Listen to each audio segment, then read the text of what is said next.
there's no higher calling than being a people manager. And if you are not focused on how to recognize moments that matter for your employees, you're missing kind of the heart of it. Manager quality is the single biggest driver of culture and engagement, and I would argue also employee fulfillment.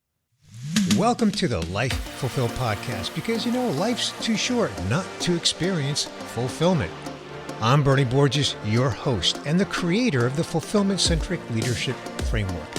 No matter your age or stage, a more fulfilled life is on the table on the Life Fulfilled podcast. So pull up a chair and be sure to press that follow or subscribe button. 2 years ago, Seagate, a 46-year-old technology brand, faced a devastating blow, losing 50% of its revenue and 35% of its workforce. Through a strategy that's anchored in trust and connection, the company survived and has emerged with a stronger sense of purpose and fulfillment. This episode is a story of how deep connection, trust, and shared purpose can fuel fulfillment in the workplace, even during some of the most challenging moments. And my guest today is Kristin Pascual, Vice President, Communications, Culture, and Community at Seagate Technology, and also a fellow speaker at the HR Wellness and Executive Summit. Kristen, welcome to the Life Fulfilled podcast. Thank you, Bernie, and thank you for everyone tuning in. I'm so happy to be here today and talk about the concept of fulfillment. Fantastic. Well, we're going to get to the story that I just summarized, the experience at Seagate. But first, I want to begin with your backstory because you're in a very interesting role at Seagate. Give us the backstory. How did you get to that role? Oh, gosh. Okay. So I won't start with where I was born or any of that, but I think it's important to explain that my background is in marketing. So I started, my early career was marketing, investor relations, PR. Really, I've worked in tech since 1999. So yes, right when it came online. In fact, I received my MS in marketing right as the internet was born. So completely disrupted the marketing funnel and all the fancy schooling I just received. But I stumbled into internal comms as our company was growing. I was working for a company called Citrix and for a CEO who I adore and respect, Mark Templeton, who had said we're doubling in size and we need an internal comms function. And for me, that was the land of town halls and newsletters. And I kind of turned my nose up at it, but did what I was told. And then discovered the real magic behind it. So for me, internal communications became about how do you align leaders and employees? There's oftentimes a big gap between what a leader knows and what an employee knows. And so how do you create trust and transparency in an organization? And then connecting your culture to your strategy, because that's where the magic is. And then how do you drive performance from the inside out? So I've worked in internal comms roles since then. I was hooked and I said, there's no going back to marketing or PR. I love the authenticity of it and being able to help shape meaning in people's lives. So I've taken leadership roles at Citrix and HP. And then now my current role at Seagate, which I love, I have the honor of leading communication, culture, and community. Okay. Thank you for that backstory. It sounds to me, Kristen, like you have really embraced internal communications as a strategic communication tool for leadership, for the company, and really to provide clarity and alignment. And I think that's a great segue to the story that I kind of opened up with, right? Seagate's a company that I've known for quite a long time. I used to live in California. They're based in California. So I've known the brand for quite a while. What I didn't know was, because I haven't been following the company, closely, I didn't know about this financial downturn. So I started Seagate almost 4 years ago, and I walked in, shook everyone's hand, and then the bottom dropped out. So there's nothing that makes internal comms more relevant than a crisis. I will say that. But we had our work cut out for us. It was a multi-year market downturn. So not anything on the technology end, but really just a market issue. We shouldn't be standing here today, given everything that we had to do. And on top of the workforce reductions, it was also no bonuses, salary reductions, no promotions, consolidations. You're operating from shoestring budgets. So it was bleak. And this was in the middle of bringing to market a game-changing technology called Hammer. That's the key ingredient in our secret sauce for hard drives. It'd been 20 years in the making, which it's almost unfathomable thinking about the length of time it took to bring this to market and the conviction of our team.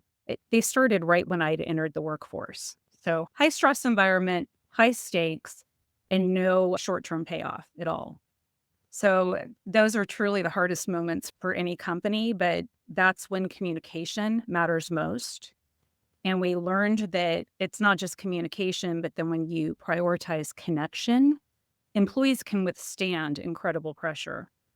So some of the ways we did that, we prioritized transparency. Even when the news was hard, we really forced the hand to stand in front of employees and do it in small, informal settings. We called these connect sessions. Well, it wasn't just our CEO and C-suite. It was any of our executives that were at a site where we knew there were rumor mills or the water cooler. We would get them in a room with employees and help them have. So these are Yeah. in person. These are in person events. Absolutely. Yeah. And And that's the other thing I would point out is that when you don't want to be behind a Zoom meeting when you're delivering bad news, you want to be as real and authentic and stand in front of people as possible. And that even when you have to deliver bad news, that's what's going to build the trust and the respect between the employee and the leadership team. So the other thing we did, Bernie, is we increased employee listening, and we didn't do it. Yeah, we had pulse surveys, but we also use these connect sessions as two-way conversation. We created a Mythbusters dashboard. We actually called it Mythbusters. So for example, we had employees tracking the corporate plane and they were seeing it go to Hawaii. They were seeing it go to all these exotic places and thinking that our executive team, that they were on holiday, when in fact, we were leasing the plane. Right? There's a revenue stream for us. So that's just an example of how you can really say, hey, this is what the real deal is. right. We didn't have HR present, and I'm a huge fan of our HR team. They're truly strategic business partners, but when you have them in the room, you can't help it. It sends an unintentional message. Okay. So you mean these connect sessions that were in person? You're saying that's where HR was not present. It was present. It was just an executive along with employees. Yeah. Okay. Yeah. And it was okay that leaders didn't have all the answers. In fact, that's one of the things that we train them on. Don't feel like you have to fill the air. It's okay to say, I don't know, but let me see if I can find the answer. Right. But what mattered the most is that they showed up with empathy. Yeah. Yeah. And how much was your CEO involved in these meetings? He was the front person. Our CEO flew site to site to stand in front of employees and have the conversation. He wasn't taking a salary. Our CFO wasn't taking a salary, but he wanted to instill belief and remind them that we've been through hard times before. And the way we got through it was leaning on each other.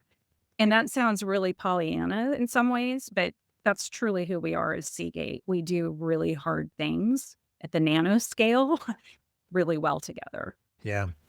Kristen, one of the things that I point out often is that while my whole thing is fulfillment, right? This is the Life Fulfilled podcast. Yep. And in this conversation, we're talking about what I call the career pillar, right? Because it's work, it's our career. And I realized that oftentimes the word fulfillment may not necessarily be used in conversation in taking actions, but it seems to me that inherently that it was part of the strategy. So maybe you can speak to that. How are you driving fulfillment among the employee population during this time? It's a really great question, and I have some standout stories, and so I'm going to use a couple stories to illustrate from the employee lens. For example, we had engineers who didn't feel seen until they got into this session with our CEO. We had people on the factory floor that he was sitting down and meeting with. And so hearing engineers speak about Hammer and the belief that they could do it, we didn't deliver it right away, right? This wasn't, oh, we're delivering it as we're going through this downturn. It was, we have some critical things we have to do and prioritize with the stress of all of this in the background. We saw one employee, rolling up his sleeves and asking, how can I help? So he partnered with another employee, and it seems like a small thing, but he figured out that by turning down the thermostat at our campus, he was saving the company a couple $100,000. So everyone was asking the company and our CEO and in these Connect sessions, what can I do to help? And what is my role in this? So I think we really ignited something with these sessions. And I'm going to share one more story because this is the one that hit me the hardest. Join us at the HR Leadership, Wellness, Culture, and Engagement Executive Summits happening October 12th through the 14th in Atlanta, Georgia. This invitation-only experience brings together senior HR professionals from companies like Warner Brothers, Morgan Stanley, Paramount, and more for 3 days of transformative conversations, strategic networking, and actionable insights. You can apply now for a complimentary invitation at the link in the show notes for this episode and become part of the community that's shaping the future of work. Connection isn't just about top down. Our ERGs became more than affinity groups during this time frame. They were more like lifelines and safe harbors for employees to share their anxiety and worries, but also, that sense of belonging. I had an ERG leader tell me, this was when I was traveling, that the group, it was our pride group, is what gave him the courage to come out to his family. And he was actually getting married that day. It was the same day they had legalized gay marriage in his country. So that really hit me. Our ERGs gave him support to fully own his personhood. And for me, that's what fulfillment looks like. It's not a life without struggle. It's a life where struggle's shared and courage leads to belonging. Mm-hmm. Yeah, I often say that in the workplace, personal and professional fulfillment really is the best recipe for total fulfillment and for just an engaged workforce. Not just professional fulfillment, Kristen, but personal fulfillment as well. Because then people, and I know this is obvious in the conversation we're having, but people feel valued and seen when they're experiencing that personal fulfillment. One of the things that I talk about in the context of when I teach my fulfillment-centric leadership framework, and especially in a workshop environment, is I talk about recognizing achievement across 3 levels of complexity, not just the medium and high, which is pretty much the world that we mostly live in, is medium and high complex activity, but the low complex work activity as well. So I'm wondering, do you have some examples of recognizing wins, no matter how big or small they might have been, to really, again, reinforce fulfillment? Yeah, I couldn't agree with you more. And we did something a little counterintuitive during this time. We launched a new recognition platform, and it was for exactly the reason you mentioned. It's to all those little moments that matter. That's the backbone of a company. And so if you're only acknowledging the people that are hands-on, either with our customers or the technology, you're missing the people that are in supporting roles. And they oftentimes get overlooked. We had over 15,000 recognition moments the first month we launched, and it's grown since then. And it wasn't recognition for a prize. It was just the act of recognizing somebody. I'd also say that community isn't just about big events or volunteering. It's built in these everyday moments where managers support, recognize, and foster a sense of shared purpose with their teams. There's no higher calling than being a people manager. And if you are not focused on how to recognize moments that matter for your employees, you're missing kind of the heart of it. Manager quality is the single biggest driver of culture and engagement, and I would argue also employee fulfillment. Exactly.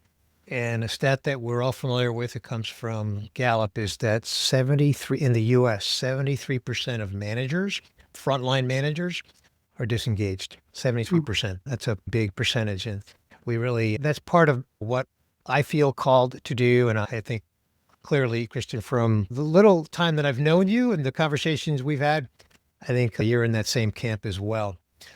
Okay, let's step back a little bit and kind of look down on the experience and maybe speak strategically to what you learned from it. And, if you were to do it again, or if you were to advise someone else, maybe in another organization, how to approach this whole internal communications, whether it's around a crisis or not, what kind of advice would you give?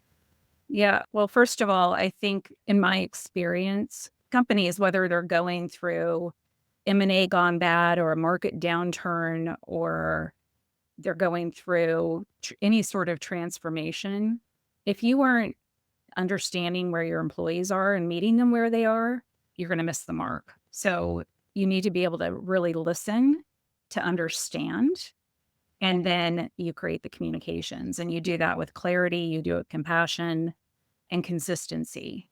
There was an M&A project I worked on. When we walked in, it was a country that was completely out of our ballpark. We hadn't done the right cultural assimilation. And when we walked into the town hall, employees were there with black armbands in protest. We had parents of these adult employees calling us, telling us that we had ruined their children's marriage prospects because they didn't want to be acquired by an American company. So when you look at something like that, it becomes a question of what is your North Star? And ours became, and there was a young woman, I have to tell this part of the story. She stood up and very dramatically put her hand on her heart and said, "I feel as if my heart has been turned to ash." It was a very, very dramatic moment. So we used that as our North Star for how do you create an in-state vision for transformation. And it all became about that high touch, in person, finding shared connection, understanding. It took a long time to build. We actually were bringing engineers together, doing rotations at different campuses to really build that trust. We spent a lot of time in that country to show employees that we were committed. And I think that's what it takes. If you're going to go to all the trouble of investing in a company, multi-million-dollar investment, you would be a fool not to take that part of it seriously. It's probably the most important aspect is cultural integration. Sure, sure. Another important aspect that I think we might take for granted, but I'm going to ask you to comment on it because clearly you have a lot of experience dating back to Citrix and even in current day Seagate, and that's executive buy-in. Again, it's an obvious thing, but I'd love for you to just comment on it because it's very important. Okay. So executive buy, you can't, I mean, really, if you're trying to drive any sort of significant change, if you don't have executive buy-in, you're going to fail. You just will, because you have to get them aligned at the top and really understand what you're doing. And I have some techniques for that. One is a very rudimentary technique. It's an FAQ document. And it's a horrible, horrible user interface, right? Nobody likes reading through an FAQ. But every single one of those questions represents a decision and something that an employee will potentially care about. And so we use that as a tool for, wait, is that really what I meant when I said that? And are we really doing that? So yes, that's really what you said. And that's really what you intended to do. So I've seen a lot of decisions reversed as they're going through. And because what it does is it weaves an experience, right? They start to see how all this fits together. My most favorite tool is using employee voice. So I can go in with data, I can go in with trend lines, I can show engagement scores. But when you start using what employees actually said to illustrate the point, it hits leaders here, right? And so and they're little stories. Each time they submit a comment, that becomes a story. Our CEO reads every single comment that comes through our engagements surveys, and he's religious about it. Well, that kind of leads to a point that I'm thinking in my head because I have seen executive buy-in delivered as words, but not action. And in the end, it lacked authenticity and it Right. flopped. Yeah. I mean, imagine if we had just gotten in front of a Zoom camera and said, here are all the things that you think are the myths, and we're refuting those. This is what is really going on.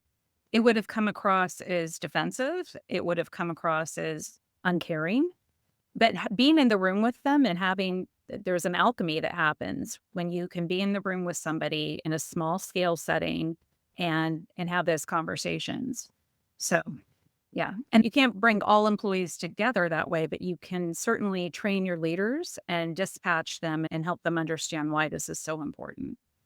Right.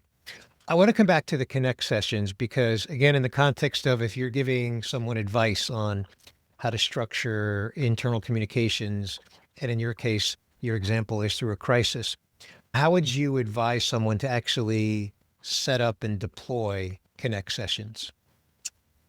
Well, the way we do it, we kind of experimented, right? So whenever you use the word, we're going to experiment, it's a lot easier to sell. So that's another way to get your leaders aligned. We're going to try it out. And then if it doesn't work, we'll pivot.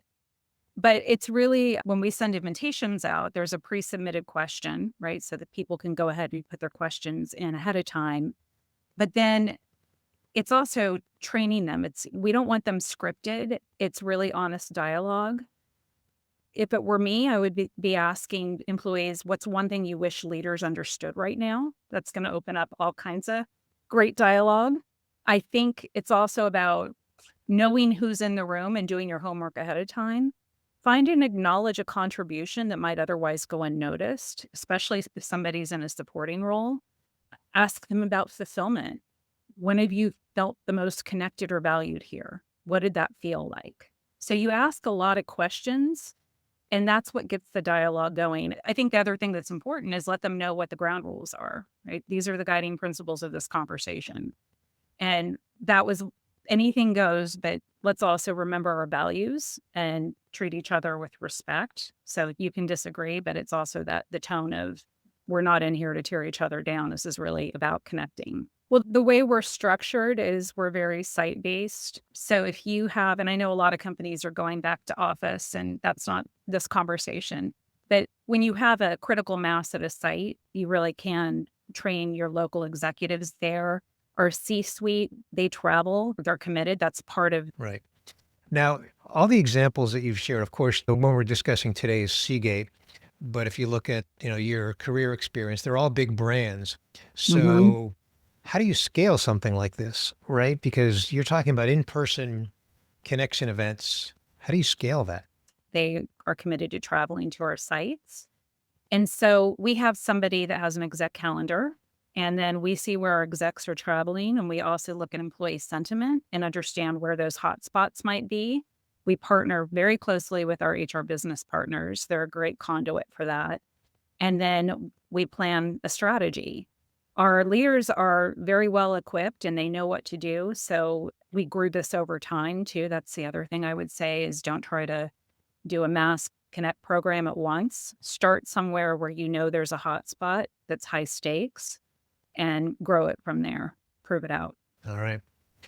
Well, Kristen, as we get close to wrapping here, maybe we can talk about some key takeaways from this conversation because you're sharing in this 20 to 30-minute conversation, you're sharing a few decades of your experience in beginning with your marketing communication. And then, of course, you transitioned into internal communications. And I love your point that there's no going back to marketing and PR because of the calling and sort of your own fulfillment, your own career That's fulfillment right. by harnessing your skills, your talent, your expertise for the purpose of internal communication. So maybe, what are some key sort of takeaways that you'd like Mm. to leave the listener with as it relates to this entire conversation?